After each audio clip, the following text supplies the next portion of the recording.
తులం బంగారం గోవింద. శాసన మండలి సాక్షిగా ఒప్పుకున్నటువంటి సర్కార్ కవిత అడిగిన ప్రశ్నలకు సమాధానం. అమలు చేయలేమని చేతులెత్తేసినటువంటి మంత్రి పొన్నం ప్రభాకర్ ఆ పథకం అమలు చేయట్లేదు అని చెప్పి బీసీ మంత్రి పొన్నం ప్రభాకర్ సారు చిన్నగా చెప్పిండి. చిన్నగా శాసన మండలిలో పెద్ద బాంబు వేల్చిండు సారు.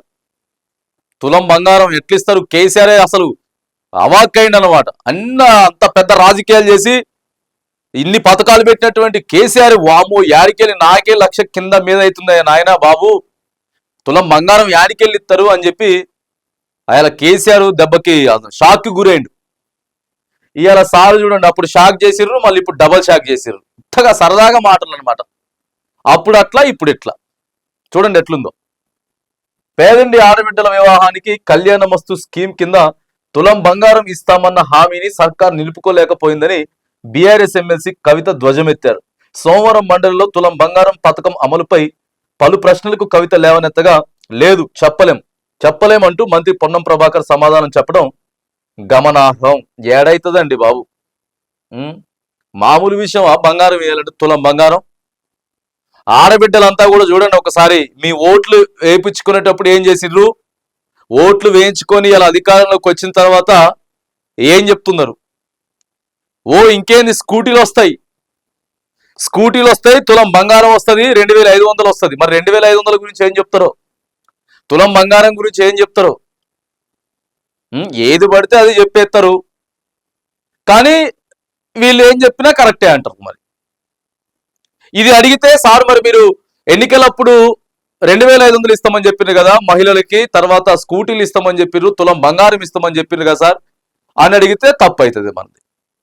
మంది తప్పు అవుతుంది, వాళ్ళు ఏది చెప్పినా కరెక్ట్ అవుతుంది. ఇక అదే నడుస్తుంది ప్రస్తుతం. బాల్య వివాహాలను నిర్మూలించేందుకు 13 లక్షల వివాహాలకు గత ప్రభుత్వం దోహదం చేసిందని ఎమ్మెల్సీ కవిత చెప్పారు. చూడండి, 13 లక్షల కుటుంబాలకి కళ్యాణ లక్ష్మి అందింది గతంలో. మొదగాల 50,116 ఇచ్చిండ్రు. కొంత రాష్ట్ర ఆదాయం ఎక్కువ వస్తుందని చెప్పేసి దాని 1,116 చేసిండ్రు, పెంచిండ్రు. ఆ తర్వాత ఒక 25,000 ఏమో పెంచుతా అని చెప్పినట్టున్నాడు కేసీఆర్. పెంచుతాడు దాన్ని, మళ్ళీ కళ్యాణ లక్ష్మిని కూడా కొద్దిగా పెంచుతా అని చెప్పేసి అన్నాడు.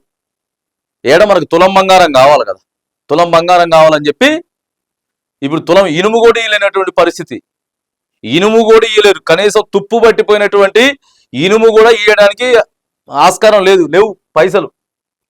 పేదింటి ఆడబిడ్డల వివాహానికి కళ్యాణ వస్తు స్కీమ్కి తులం బంగారం ఇస్తామని హామీని సర్కార్ నిలుపుకోలేకపోయిందని బీఆర్ఎస్ ఎమ్మెల్సీ కవిత ధ్వజమెత్తారు. అది అబద్ధమని శాసన మండలి సాక్షిగా బయటపడింది. కళ్యాణ వస్తు పథకం ద్వారా 1,00,000 రూపాయలతో పాటు తులం బంగారం ఇస్తామని అన్నారు. కళ్యాణ వస్తు పథకం గురించి మేము అడిగిన ప్రశ్నకు ఆ పథకాన్ని ప్రవేశపెట్టే ఆలోచన లేదని కౌన్సిల్ సాక్షిగా సమాధానం చెప్పారు. ఎన్నికల ముందు ఒక మాట, ఎన్నికల తర్వాత మరొక మాట మాట్లాడుతున్నారని కవిత ధ్వజమెత్తారు. మహిళల పట్ల ఏ మాత్రం చిత్తశుద్ధి లేదని, ప్రభుత్వం కాంగ్రెస్ ప్రభుత్వం అని, చిత్తశుద్ధి లేని ప్రభుత్వం కాంగ్రెస్ ప్రభుత్వం అని కవిత మండిపడ్డారు. ఇక ఆడపిల్లలకు అండగా తీసుకొచ్చినటువంటి పథకాన్ని భ్రష్టు పట్టిస్తా ఉన్నారు. భ్రష్టు పట్టించిన ఉన్న 1,00,000 కూడా రావట్లే తొందరగా. ఆ ఇచ్చే 1,00,000 కూడా 6 నెలలు పడుతుంది రావాలంటే. బడ్జెట్ గాడికి వెళ్ళి వచ్చింది పరిస్థితి. అందుకే ప్రధానంగా మహిళలంతా కూడా ఆలోచన చేయాలి. ఏదో అంటారు కదా, ఉరుకురికి ఏదో పాలు తాగడం కంటే నిలబడి నీళ్లు తాగడం బెటర్ అనేది ఆప్షన్ ఉంది కదా. రైతు భరోసా విషయంలో కూడా కేసీఆర్ అదే చెప్పిండు. ఇప్పటికే చాలా ఇది ఉన్నది, పరిస్థితి చాలా దారుణంగా ఉన్నది. ఇప్పుడు 10,000 ఇస్తున్నాం కాబట్టి మేము దాన్ని ఇంకొక 2,000 పెంచుతాం, 12,000 ఇచ్చి చేస్తాం. కళ్యాణ లక్ష్మి ఒక 20,000 పెంచే ప్రయత్నం చేస్తాం. తర్వాత ఇప్పుడు ఆసరా పెన్షన్లు 2,000 ఇస్తున్నా కదా, 2,500 ఇస్తా. 4,000 ఇచ్చే వాళ్ళకి 4,500 ఇస్తా. మొత్తం చూసిండు కాబట్టి అర్థమైపోయింది, లోతు ఎంత ఉందో అర్థమైపోయింది కాబట్టి చెప్పేసిండు.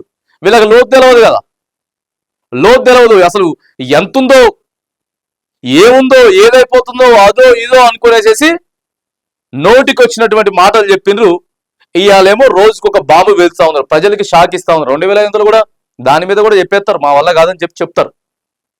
తర్వాత స్కూటీలు అయితే ఇక దాని గురించి ఇక ప్రతిపక్షం వాళ్ళకు కూడా మాట్లాడలేరు దాని గురించి. అసలు ఏమన్నా ఎట్లా తులం బంగారం గురించి మరి ఎట్లా తీసుకొచ్చిందో కవిత ఎట్లా తీసుకొచ్చిందో కానీ ఇక తులం బంగారం గురించి సీదా ప్రజలకే అర్థమైపోయింది.